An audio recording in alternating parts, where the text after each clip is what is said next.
অনেক সময় অনেক ভাইয়েরা আমাদেরকে প্রশ্ন করে, বলে হুজুর এই যে ফিলিস্তিন আজকে হকের উপর থেকে আল্লাহকে ভালোবেসে এত মার খাচ্ছে, আপনারা বাংলাদেশে বসে শুধু কি করলেন?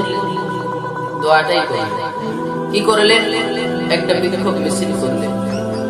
ফিলিস্তিনের কথা না হয় বাদ দিলেন, আপনার বাংলাদেশের কত আলেম ওলামা আজকে জেলখানায় পড়ে আছে, শুধু বিক্ষোভ মিছিল আর দোয়া করে আপনারা ক্ষান্ত হয়ে যাচ্ছেন।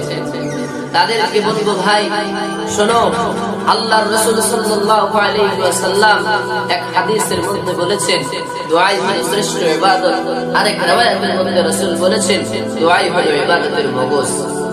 আমাদের প্রত্যেক সেক্টরে আমরা আলেম ওলামারা সর্বপ্রথম আল্লাহ তাআলার কাছে দোয়া করি।